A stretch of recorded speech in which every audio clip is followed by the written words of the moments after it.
Ano? Tara.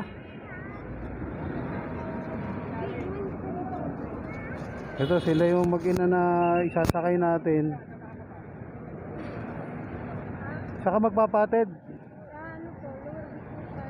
Dito ka. Lower Bikutan, SM. Sabi mo sa C6 ka. Eh dito na tayo dumiretso sa C6. Saka ba galing? Pangasinan. So, wala ka ng pera. Kahit magkano.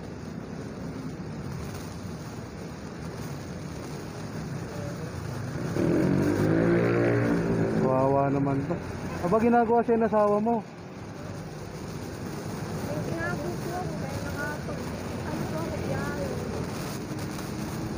Sinasaktan ka ng asawa mo. Tapos nambababae pa. Nagalit niya po siya sa akin kagabi sa sinabi ko. Tumawag po sa akin yung babae. Ano po yung babae na, ay, may asawa na pala yung si ano po sa akin. Sabi po ng babae sa akin. Eh, ngayon ko pa nakakala pa din namin muna yung side ng lalaki bago pa nakipagbilang po sa lalaki. Sabi ko sa kanya. Eh, sabi ko, pinuhalik po siya dun sa babae sa. Sabi ko nung asawa ko dun sa babae na wala pa po dun siyang asawa. Pinuhalik po daw. Sa makatawid, niloko ka. Sinasaktan ka pa. Kaya uuwi ka na. Ang problema mo ngayon, wala kang perang pamasahe. Papunta ka ng Lower Bikutan. Sige. Atid na lang kita. Okay sa'yo? Libre to, wala kang babayaran sa akin. Libreng sakay to.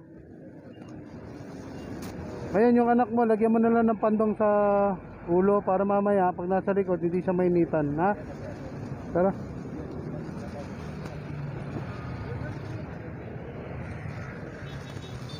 Agay. Pipit ka.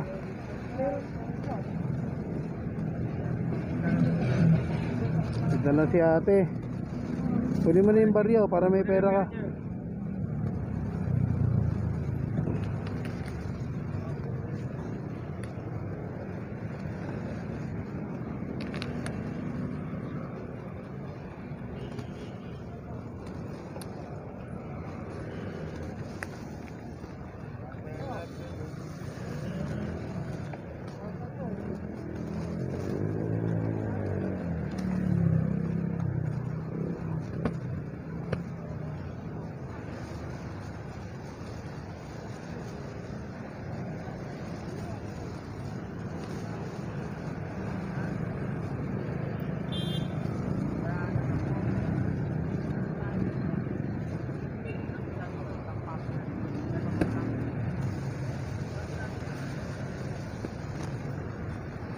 Tara, pandungan mo na lang yung baby mo.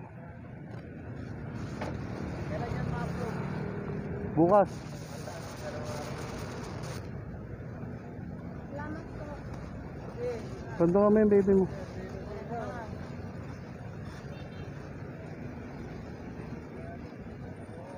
Hindi ka. Sakay ka na. Ayan. Hawak ka sa akin. Huwag ka may umawak.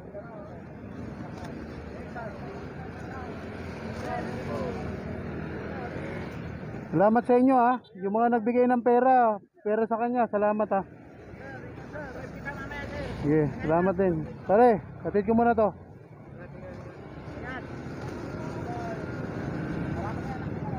Ayan mga kasipat, may nasakay tayo si Ate Angie na galing ng Pangasinan. Ayun, lumawas siya ng Cubao para uuwi na siya ng Lower Bikutan. Sa may C6 daw, eh kaso wala na siyang pamasahe, wala siyang pera kahit piso. Ngayon, ang ginawa ng mga konduktor dito sa may Dagupan bus, nag-ambag-ambag para magkaroon ng pera si ate, kaso hindi pa rin sapat para sa pamasahe ni ate. Ngayon, nakita ko siya, naaktuhan ko na ganun nga, na paglapit ko nag-aambag-ambag yung mga tropa para sa pamasahe. Ayun. Kaya ito, binalikan ko si ate Angie para inalok ko ng libreng sakay natin, yung ginagawa natin noon. Ayun, pagpasensyahan nyo na ako kung ngayon lang ulit ako nag-upload ng ganitong video kasi nagpahinga talaga ako sobra. Medyo napagod, maraming mga kulang sa gamit. Ayan, pero ito, nagbabalik tayo para makatulong tayo sa kapwa natin, mga tol.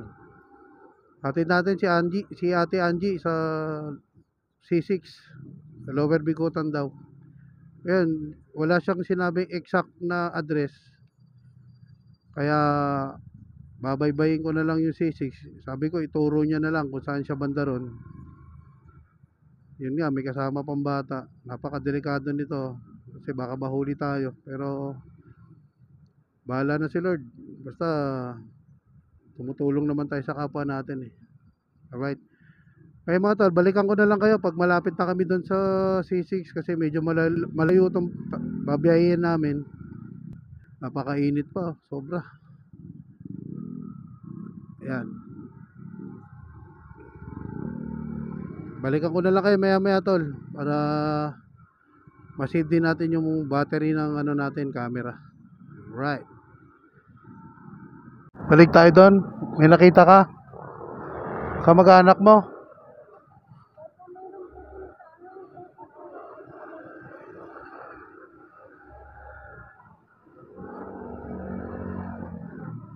Kamag-anak mo? Nakita mo? Saan dyan?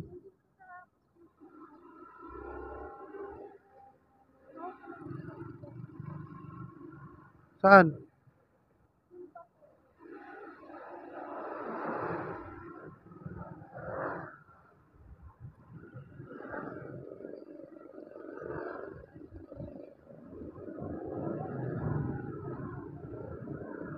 Dito?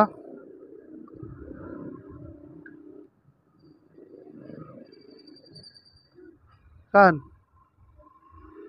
Lalaki? Ito? Ito? Kuya?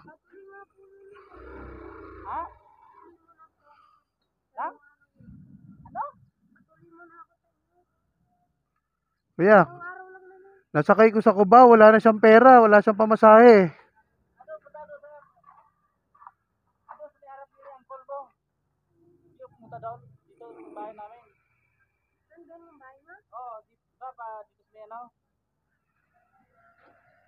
Yung paglabas mo sa Lublakan, dito sa harap. Galing kay Angkol mo, dito sa harap. Harap nila ang pool. Dito sa labasan may tawid ng kalsada. Oo. Doon yung bahay niya? Oo. Dalawang araw lang ako. Lagpas sa ano? Lagpas sa may Coast Guard? Lagpas pa? Lagpas doon. Alam niyo yun, ila Angkol mo. Pag natin sa labas ni Angkol mo, dito sa labas. Ay, ito. Diba, pasok sa crossing? Oo. Doon sa may, ng crossing tapat nun. Oo, no, natapat doon sa labas. Tawid ng kalsada. Sige kuya, hatid ko na lang doon kuya. Ha? Hindi kuya, wala. Libreng sakay ito. Okay. Ano man si ate mo doon?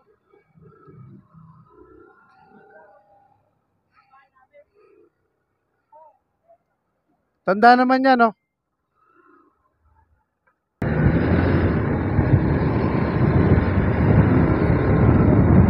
Ha? Saan? Ito? Saan? Ito yung semento 1, sinasabi. Saan?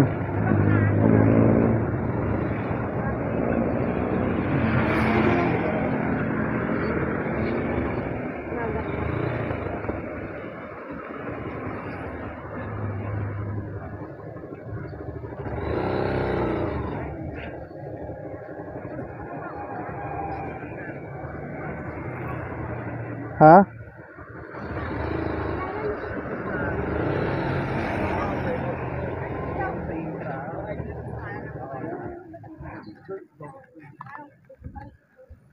Bakit yan? Dito na. Meron ka na. Meron ka. Yan. Ha? Ano yan? Yan. Ito. Wala. Ito.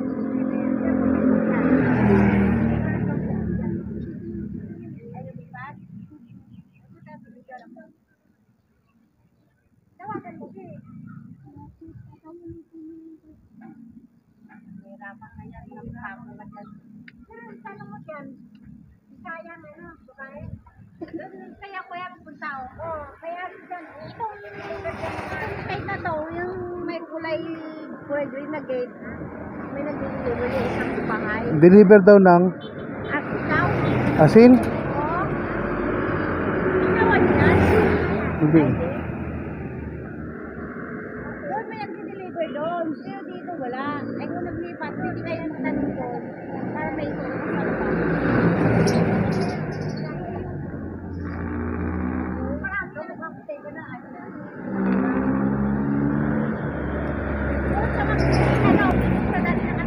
Pasok tayo doon. Tanong natin.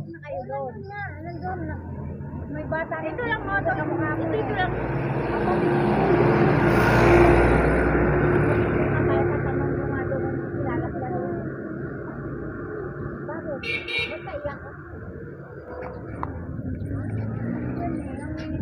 Wala naman yan. Ibang tao naman sa mga mo. Hindi naman ano.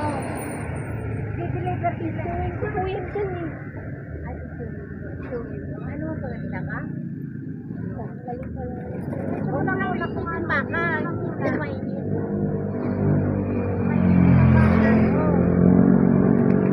Hindi na baka. Yan sila. Lahat ng baka nakatanggap na pag nakalabas ang mga wala na yun. Yung bata ko. Ano?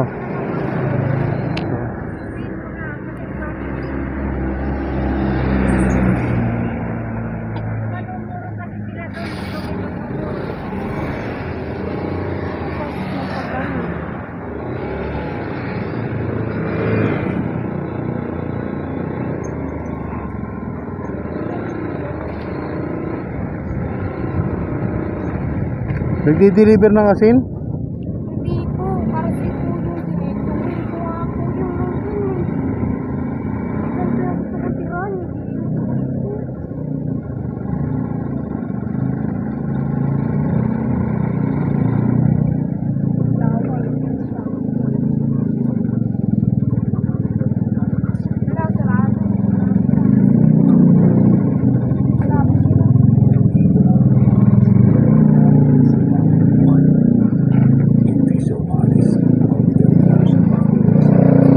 Saan ba nakatira yun? Yan po, nakasarado. Ito? Hindi siya titigil hanggat hindi ka na nakapag-order sa tapat ng ayun lang. Wala na tayo mga Suot mo yung helmet mo.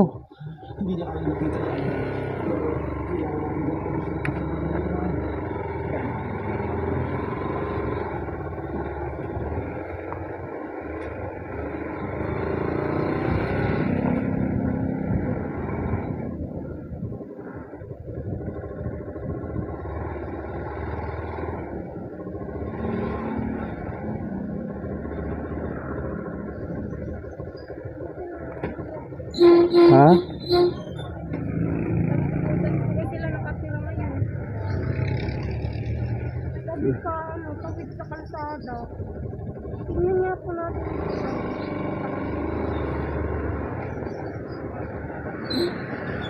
Sabi niya, alam mo daw yun.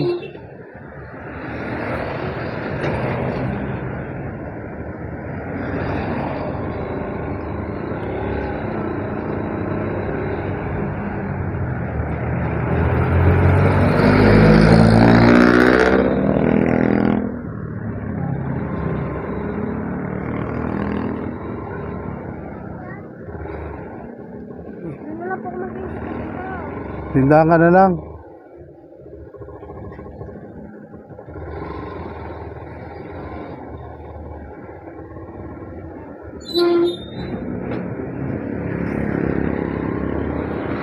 Kilala ko yung mukha ng pinsan ko.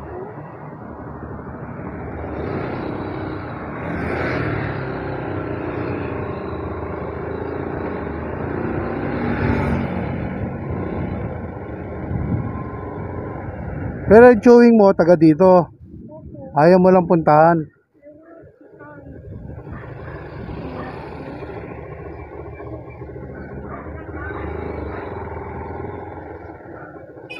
Dito ka na lang mag-aantay.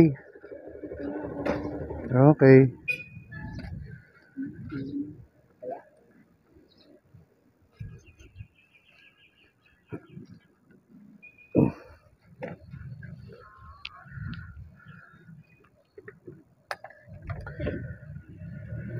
At least malapit ka na sa chewing mo, nandito ka na. Ayaw mo lang puntahan. May papagalitan ka nun? Papagalitan ko.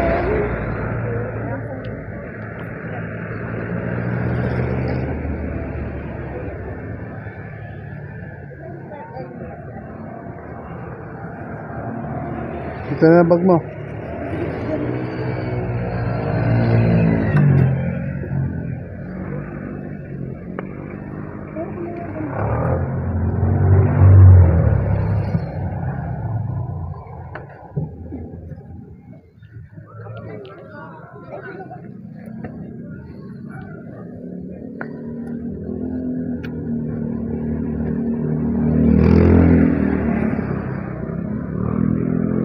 Oh. Ano plano mo ngayon? Hintay ko ako dito sa inyo. Hintayin mo na lang dito dumaan. Eh paano kung di dumaan? Dadaan po yung dita. Hindi kasi yung asawa ng pinsan niya, nagdi-deliver. Nadaanan namin dyan. Tinuro nga dito. Oo. Oo, yung lalaki na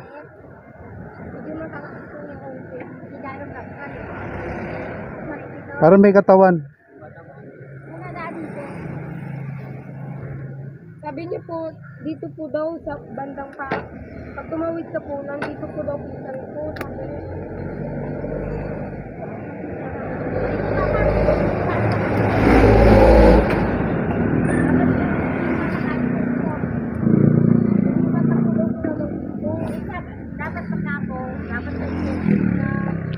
May cellphone kaso hindi niya mabuksan.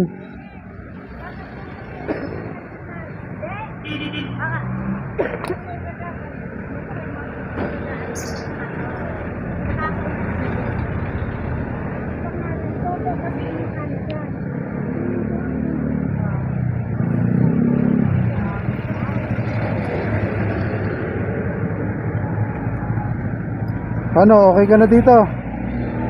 Okay ka na? Ingat ka. Hey baby, balik na ako ng Cubao. Ingat ka ha. Ano ulit pangalan mo? Angie. Ingat ka ha. Ano mo na lang yung ano mo, yung sino yun? Hindi yung nagdi-deliver. Hintayin mo dumaan dito.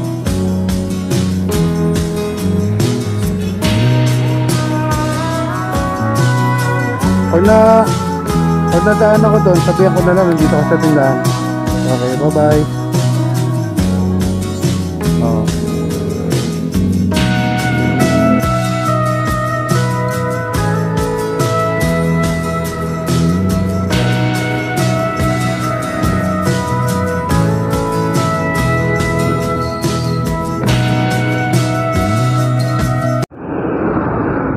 Yo, ayun, nababa na natin si Ate Angie kasama ang kanyang anak.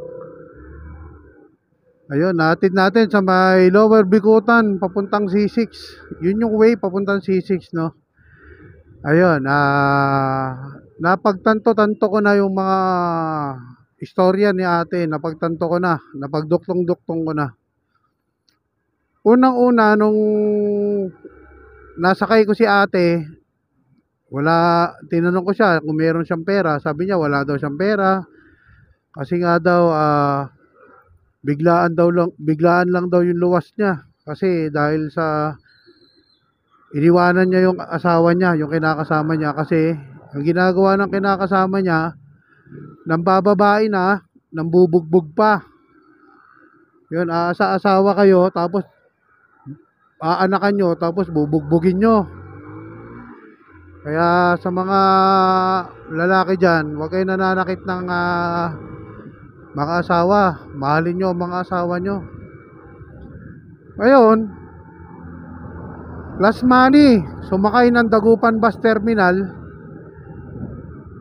Pagdating sa Dagupan Bus Terminal, sumakay siya, may pambayad naman siya, nakabayad siya. Ngayon, pagbaba niya ng Cubao, wala na siyang pera papuntang Taguig dito sa may Lower Bikutan. Kaya nung naka-standby siya doon, ang ginawa ng mga kasama nating mga konduktor, nag-ambag-ambag ng pera para meron siyang pamasahe. Kaso hindi talaga umabot na siguro mga 80 plus, no? Ngayon, nung paglapit ko, nakita ko yun nga yung ginagawa ng mga konduktor na nag-aambag-ambag para may pamasahe si ate para makauwi siya ng Taguig sa may Lower Bikutan. Ngayon, nung paglapit ko, tinanong ko si ate kung may pera siya. Sabi niya wala na daw siyang pera, uwi pa daw siya ng Taguig. Kaya yun, nahabag naman ang kalooban ni Chiba TV. No, yung dati nating ginagawa, kumbaga nag-flashback lahat sa akin. Lahat ng simula umpisa, nag-flashback lahat sa akin ng tinulungan ko. Actually, alam niyo mga guys, hindi ko na talaga ginagawa yan, yung paglilibing sakay. Hininto ko na, tinigil ko na, pero wala akong magawa. Kapag kailangan talaga ng tulong, tutulong si Chiba TV. Ewan ko ba, napapanood nyo ba yung mga content ko? Nagpapatawa na lang ako sa terminal, di ba? Hindi na ako naglilibing sakay, tinigil ko na talaga. Pero diyan tayo nakilala eh. Simula nung pandemic pa lang, yan ang ginagawa natin eh. Di ba? Kahit itigil mo yan, kahit i-search nyo kay AI kung sino si Chiba TV, mababasa, mapapakinggan nyo kung sino si Chiba TV. Ayan. Kung ako sa inyo, gamitin nyo na yung AI para makilala nyo ng gusto kung sino si Chiba TV. Ayun. Ang layo talaga ng hatid. Pero okay lang, at least medyo gumaang na rin yung damdamin ko kasi nagawa ko yung part ko as a content creator. Sa content nating libreng sakay, nagawa ko yung part ko. Diba? Masaya na ako doon. Yun lang, napakita ko yung tulong na kailangan talaga ni ate. Wala na talaga pera si ate, 0-0. And then may papakiusap lang po sa inyo mga tol, mga followers natin. Pwede ba kayong mag-comment dyan sa baba kung taga saan kayo, para malaman ko rin kung sino yung nakakapanood, kung saang lugar, kung saan umabot yung video natin. Tsaka kung gusto mo yung ganitong content, kung gusto mo na ibalik ko yung content, sabihin mo lang yes dyan sa comment. Yes, ibalik mo na. Sa ano natin, sa pagbibideo natin, sa pagbablog natin. Okay? Kung gusto mo ibalik natin yung ganitong content, mag-comment ka dyan. Yes, ibalik mo na. Alright? Alright, tapusin na natin. Nandito na ako sa market C5. Tanghali na. Pauwi na tayo mga tol. Ayan, maraming salamat sa lahat po ng konduktor doon kanina. Yung mga nag-ambag-ambag para may pera si ate. Maraming salamat po sa inyo. Isa po kayong magigiting na at mababait na mga tao dyan sa Cubao. Kahit hindi nyo kilala, diba, tutulungan. Alright, tapusin na natin to video. Medyo mahaba na to. Alright, this is Chiba TV. Mata sa langit, paa sa lupa. Peace out. Kita-kita tayo ulit next video. Alright. Only God can judge. Alright. Love you all. Ingat kayo mga tol.